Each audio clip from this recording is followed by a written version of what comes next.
Welcome, everyone, to the screening of No Place to Grow Old and the panel discussion. My name is Brian Jurutka. I'll be your moderator today. First, a little bit about the session before we get into the video. American adults are aging into homelessness really at an unprecedented rate. Older adults, so those 55 plus, they're the fastest growing population entering homelessness across the country, with more than 140,000 Americans 55 plus on any given night. So, if we look at the graying of America, which really has the youngest boomer at over 60 this year, by 2030, the US will be for the first time in history, really have people older than 65 outnumber children. Now, while we know that all humans benefit from animal companionship, this relationship can be especially meaningful for older adults who are really less socially and physically engaged than their younger counterparts in some instances. So, recognizing that stories have the power to raise awareness and really create change. No Place to Grow Old shares the stories of three older individuals experiencing homelessness in Portland, Oregon. It includes input from academics and housing policy experts. So I hope you'll find the video insightful and stick around and join us for the Q&A afterwards. Thank you.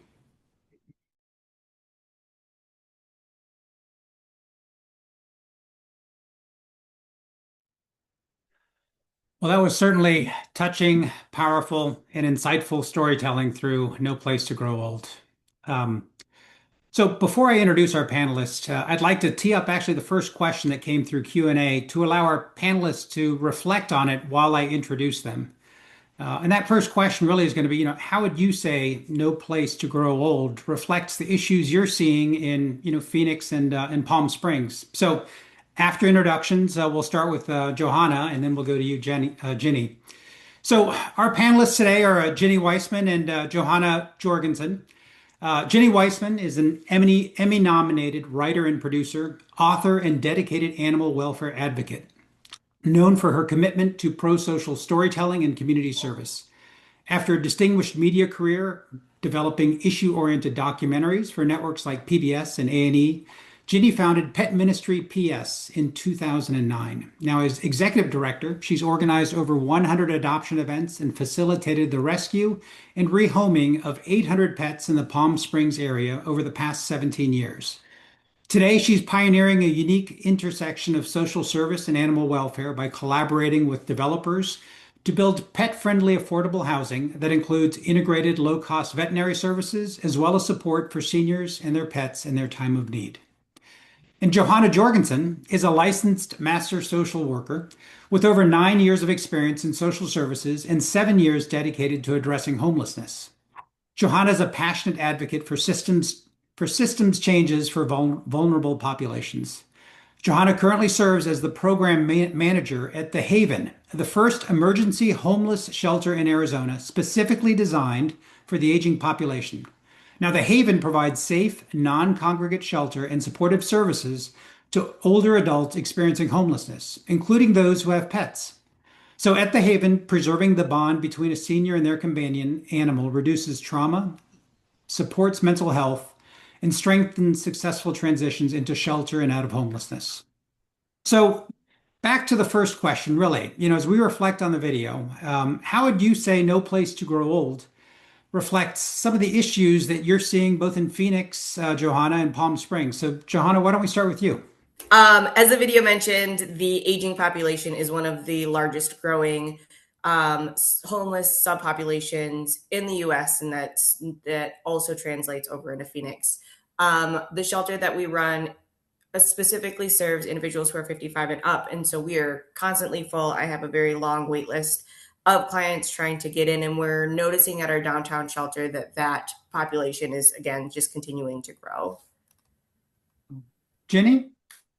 I started Pet Ministry PS in 2009, and of those 800 adoptions, most of them were seniors, as we are a senior community.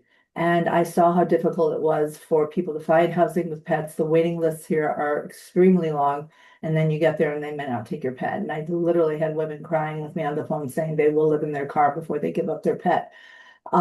We talk about emotional support animals. I feel every animal, especially for a senior, is an emotional support animal, and there's no way to ask to give that up. So I came up with the idea for New Harmony affordable housing for seniors and pets 7 years ago. And I have run into bureaucracy and permitting problems and zoning problems. And even though nobody wants to speak it out loud out here, NIMBY problems, which is not in my backyard. Everybody wants to help, but nobody wants it in their backyard. So we've made progress in Palm Springs, I have to say. Some housing has been built here, which hadn't been built in many, many years. But I'm still trying to find, and I've worked with many developers, a location that will accommodate seniors and pets. So, Ginny, I'd be curious. I mean, so you've been working on this for 17 years. No, 7 years. I'm sorry, excuse me, 7 years. But when you look at where things stand today from when you started, what's changed and kind of what's remained the same? It was a crisis 7 years ago, and it's more of a crisis now because every year that people don't get housed, the population grows, and as it's been said, it's the largest population of homeless, and we haven't caught up from 7 years ago. So every year it exasperates, and every year there's more people waiting, more people. And when you're a senior, you can't wait too long, and so I would say we are beyond crisis level.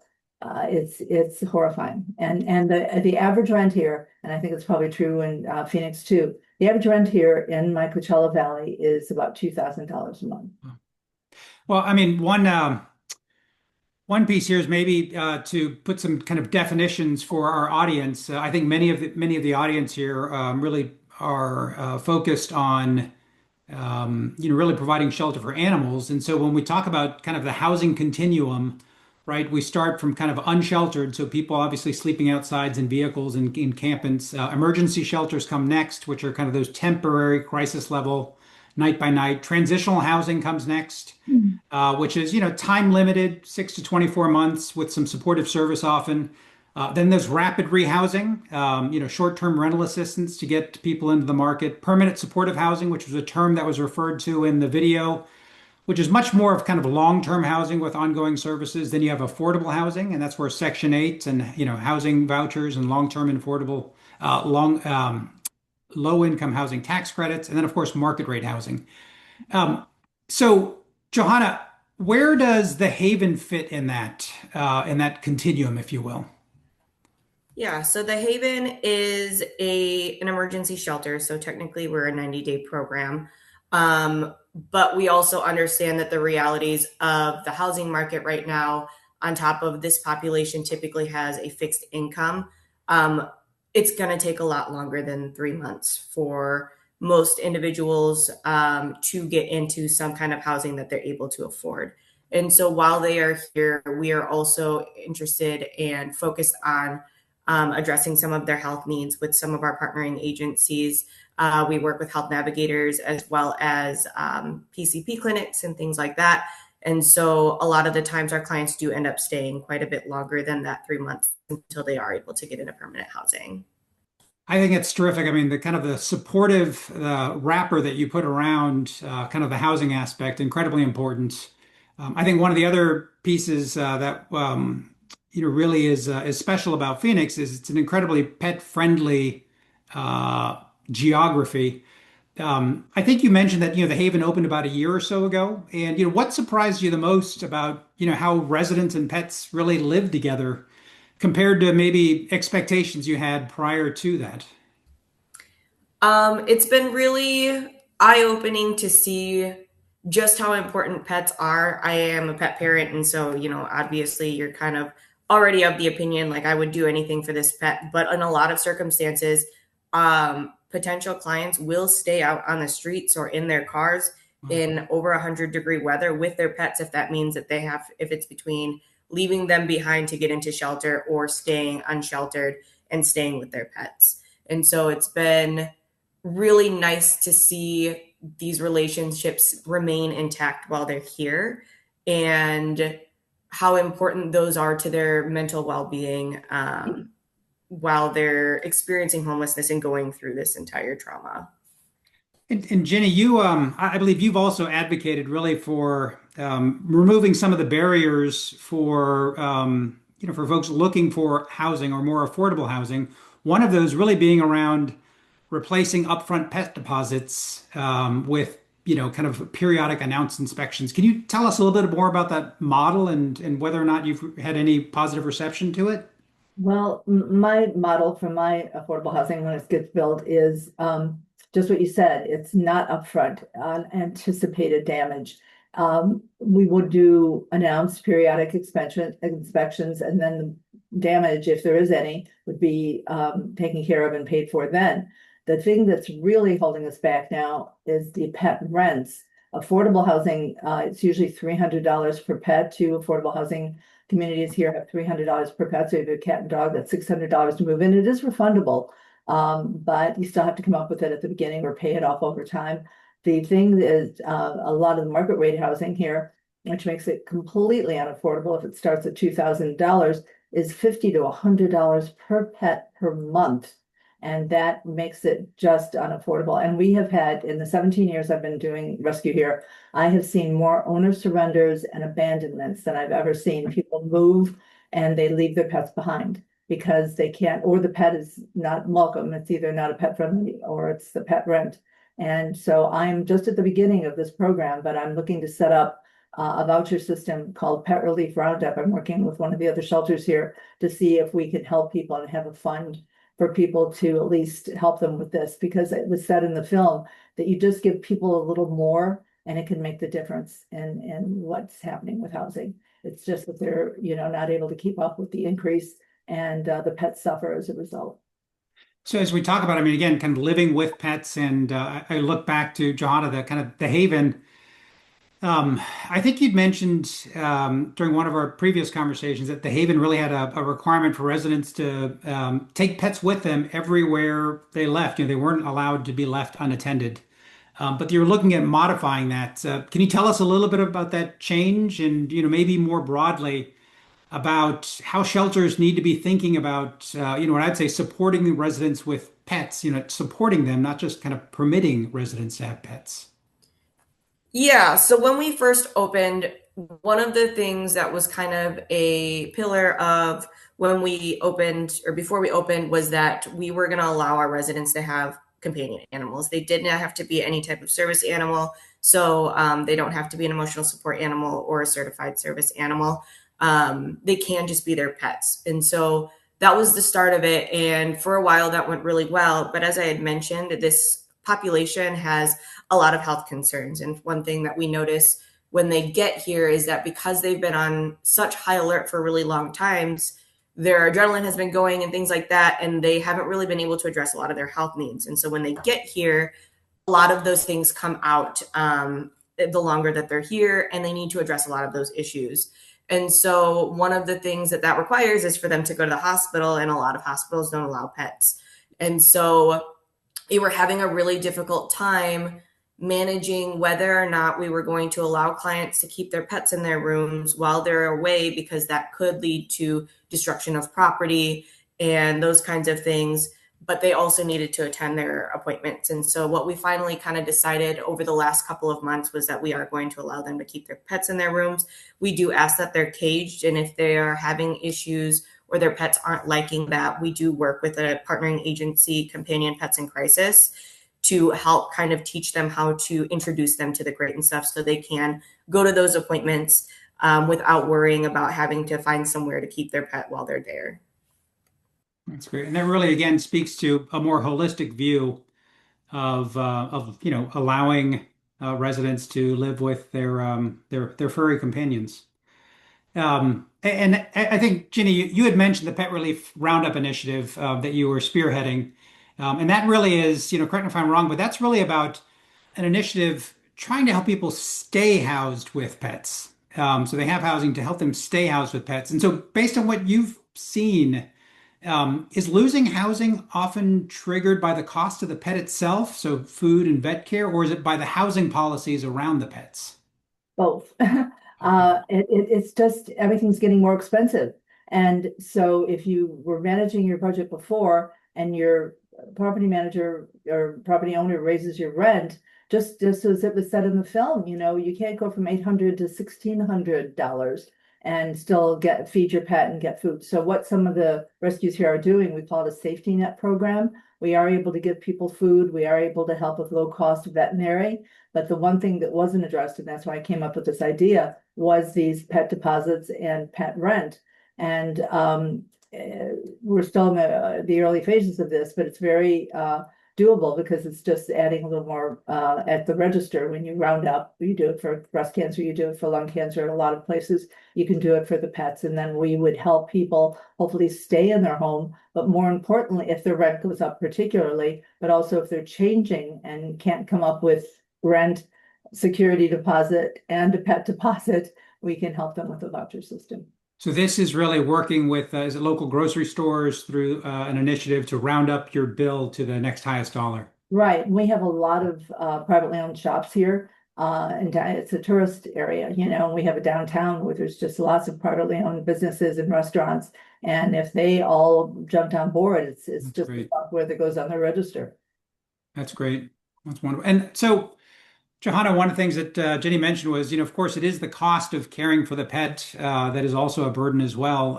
And I think you'd noted in a previous conversation that the Haven has a partnership with Companion Pets in Crisis that provides vaccines and other services. Can you talk a little bit more about that? And maybe also, what are your thoughts on how easy that is to replicate at other shelters that are looking to go pet inclusive?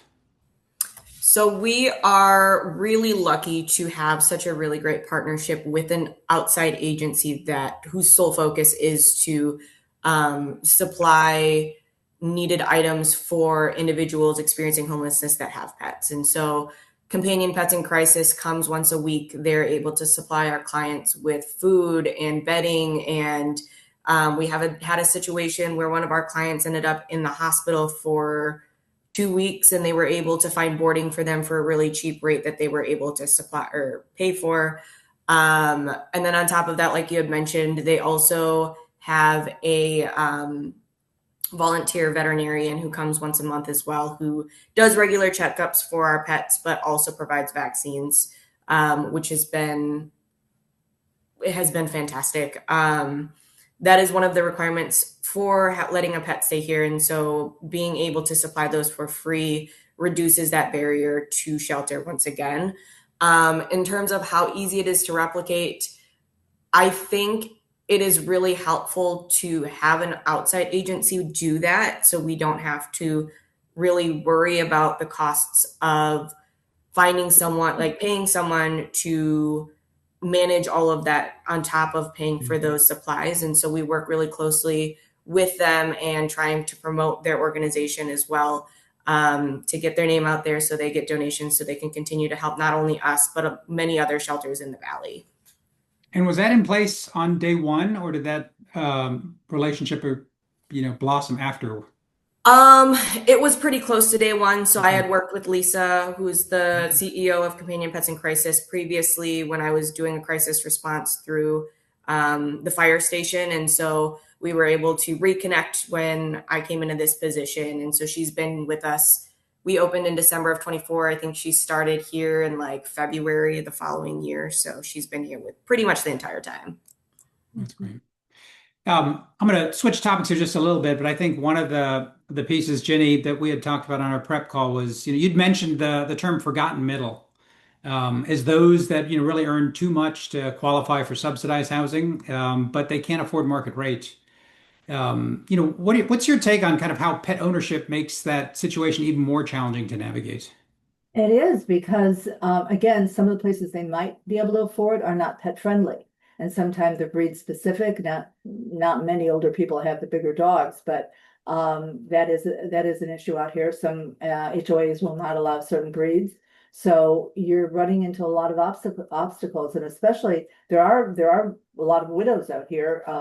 And if they were able to get some equity out of their house and they want to make it last, hopefully for the rest of their lives, if they're just in their 60s or 70s, you take that money and you add, at least $2,000 a month rent and at market rate. plus you add all these fees, and then they say, well, it's $50 or $100 a month per pet to go into that housing. You're looking at something that's unaffordable on Social Security or on a pension, even if you have some savings.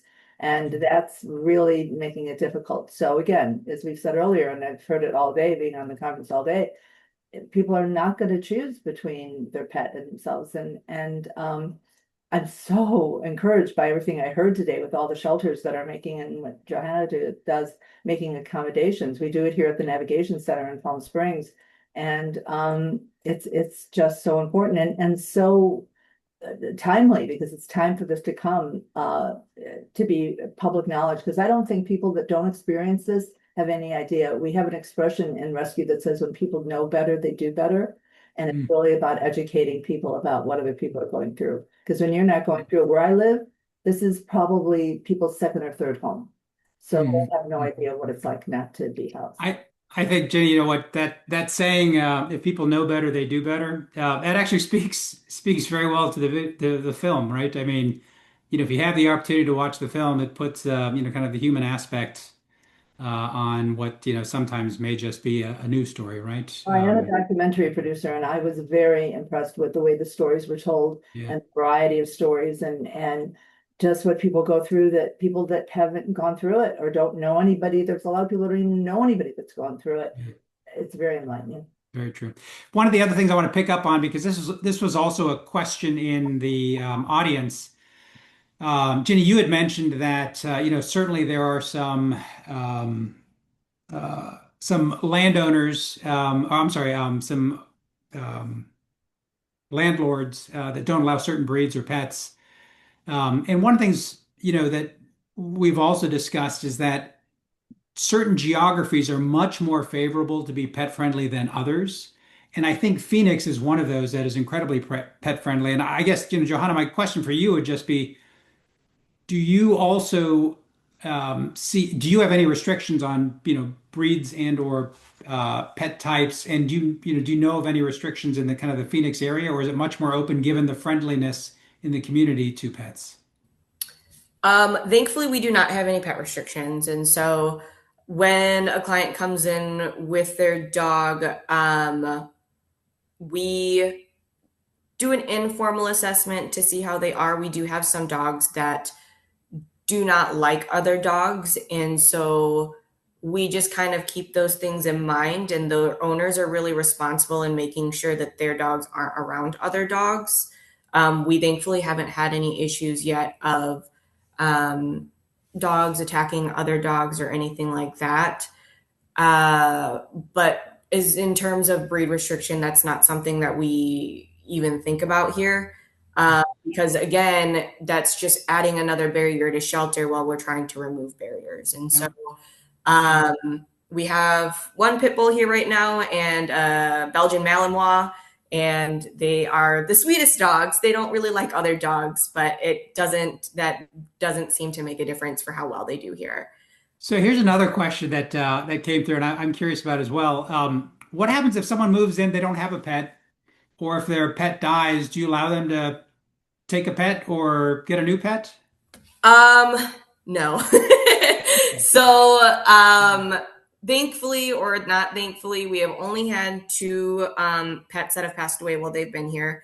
And again, Companion Pets in Crisis was super helpful with that, and they were able to help us with respectfully putting their pets down and then getting them cremated and getting a little plaque made for them. But we do not allow clients to bring new pets in unless they are a certified either emotional support animal or service animal. So the whole point is, I mean, having a pet is not a barrier to getting housing, and that's obviously a key piece. But okay, that makes sense. May I add what I'd like to encourage, and what I was going to do, and we'll do in New Harmony, is what I would call the buddy system. So the people that don't have pets very often step up. The people who do go into the hospital or whatever, they can be a foster. And so if you can't have a pet, or your pet's gone and you're a pet lover, then you'd be more than happy to help your friend, Yeah. at a time of need, call it in a time of need. That's a great idea. Yeah. We have about 5 minutes left. There is one question here that I thought was important. We had talked a little bit about before, but this is really, I think, the Haven, from the perspective of the immediate community surrounding the Haven. And this, some of this goes back to the NIMBY issue that Ginny referred to earlier, right? Which is, it's about getting that support and making sure that you have that. And I think you have some strict policies for residents. But can you tell us a little bit about those policies and how it really has helped with your relationship in the community? Because I think, for shelters trying to become pet inclusive, how important is that neighborhood buy-in when they see someone walking by with a pit bull or the Belgian Malinois or so on and so forth? Yeah, so we have a really strong partnership with our neighborhood. There were a lot of talks before we had even bought and renovated the building that we are currently in, which is a renovated hotel, with the neighborhood because we wanted to make sure we had a strong foundation when we moved in. It is really important to get that neighborhood buy-in because like Ginny had mentioned, there is a lot of NIMBYism. And so sometimes we have to make allowances and maybe implement policies that we might not necessarily usually implement if we weren't in the neighborhood. So, for example, we have a pretty early curfew here that is part of the agreement that we have with our neighborhood. But again, our neighborhood also comes and shows up for our shelter a lot. So if we ever need donations of anything, food, cereal, coffee, because a lot of our clients are coffee drinkers, pet supplies, even, we often get many donations from our neighborhood. That's great. No, that's wonderful to hear. So again, we have about 3 minutes. One thing I'd love to do as we wrap up our session, kind of maybe in 30 seconds or less, kind of given the audience we have, of people and organizations trying to increase access to shelter and housing for people experiencing homelessness with companion animals. What is it you'd like to leave with them? And maybe we'll start off with Ginny and then you, Johanna. So Ginny, what are your thoughts? I looked up the film and saw that you could host a screening. And I'm going to encourage the Wow. spiritual center that I do my adoptions out of. One of the places we have film night. I'm going to encourage that we have a film night with this film. And one of the ministers of the church, I participate in his program too. It's called Heart to Hand, and it's dignity bags that we pass out to the homeless here. And I'm there to bring food for pets in those bags. So we give them food, we give them toiletries, and we give them some pet food. And if there's someone who doesn't have a pet, they'll pass it on to someone who does. But if we can have a screening of that film at our center, I think that would, as we said, when people know better, they do better. And I think it would open a lot of eyes. That's a great idea. So thank you. Johanna? I think just reminding people that pets are our family, and it is really important that support stays with a person. A lot of the times you end up seeing a person's mental health decline if they're removed from their pet or if something happens to their pet. And again, they just end up staying on the street, and we're creating barriers that are unnecessary and that we don't need to get people housed. Yeah. Now, well, I mean, Johanna and Jenny, thank you very much, for your insights and sharing your thoughts. If I could read out one more question that came in, which is much more of a comment, which is, can we all pray for the homeless and count our blessings? Isn't that the truth, right? Yeah. So I think, this concludes day one of the 2026 My Dog is My Home conference. I hope everyone was able to engage, network, and learn today. Get some great ideas on kind of how to move the cause forward. I also hope that you're able to join again tomorrow. This video will be closing, so don't be shocked if all of a sudden it goes away. But certainly have a wonderful evening, and thank you so much for sticking with us through the discussion. Thank you, everyone. Good night. Thank you. Chasing